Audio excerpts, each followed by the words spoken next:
অন্তপৰিল খাৰুপেটিয়াৰ পাচলি বিতৰ্ক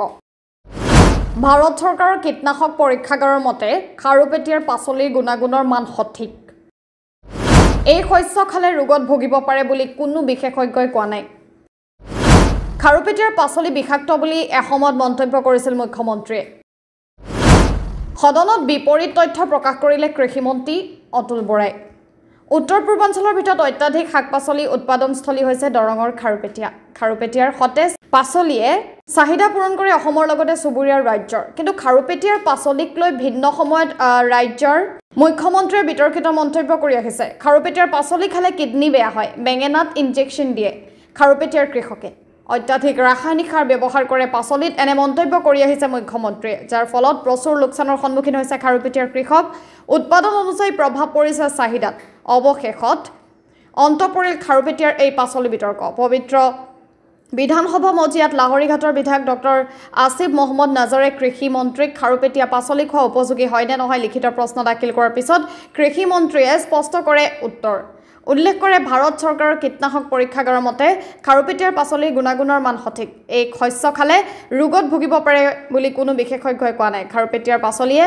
clean chit পোৱাৰ পিছতে দৰং আমচুৰ সভাপতিয়ে প্ৰকাশ কৰে প্ৰতিক্ৰিয়া কয় যে মুখ্যমন্ত্ৰীয়ে ভিন্ন সময়ত ৰাজনৈতিক মুনাফাৰ বাবে এনে মন্তব্য কৰি আহিছে একমাত্ৰ সংখ্যালঘু লোকে পাচলি উৎপাদন কৰাৰ বাবে এইসমূহ মন্তব্য কৰে মুখ্যমন্ত্ৰীয়ে সক কিছুদিন আগতে মুখ্যমন্ত্ৰী ডাঙৰীয়াই তেওঁৰ যি সাম্প্ৰদায়িক আৰু ৰাজনৈতিক মুনাফাৰ বাবে তেওঁ আমাৰ দৰং জিলাৰ খাৰুপেটিয়াৰ শাক পাচলি বিষাক্ত বুলি যি প্ৰচাৰ কৰিছিল আৰু এই প্ৰচাৰে আমাৰ কৃষকসকলৰ মাজত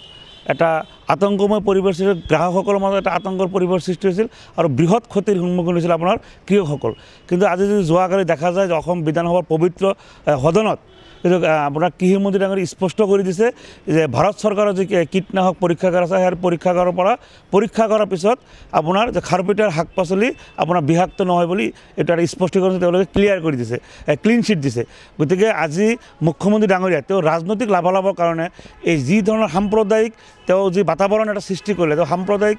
খেল খেলি তেওঁ মানে ইয়াত আপোনালোকে জানে যে দৰং জিলাৰ খাৰুপেটিয়া অঞ্চল কিন্তু আপোনাৰ সংখ্যালঘু ঔদ্যোগিক অঞ্চল আৰু ইয়াৰ কৃষিৰ লগত জড়িত আপোনাৰ সকলো মানুহে সংখ্যালঘু সম্প্ৰদায়ৰ গতিকে তেওঁৰ যি মুনাফা আৰু তেওঁৰ যি সাম্প্ৰদায়িক তেওঁৰ যি মনোভাৱ এই মনোভাৱ যাতে কৃষকসকল যাতে বৃহৎ ক্ষতিৰ সন্মুখীন হয় তাৰ বাবে তেওঁ আৰু তেওঁৰ ৰাজনৈতিক লাভালাভৰ কাৰণে তেওঁ তেনেকুৱা ধৰণৰ এটা অপপ্ৰচাৰ কৰিছিল আৰু তেওঁৰ কিন্তু সেই অপপ্ৰচাৰ পবিত্ৰ বিধানসভাৰ মজিয়াতে কিন্তু কৃষিমন্ত্ৰী ডাঙৰীয়াই ভাৰত চৰকাৰৰ যি কীটনাশক আপোনাৰ যি হেৰি আছে আপোনাৰ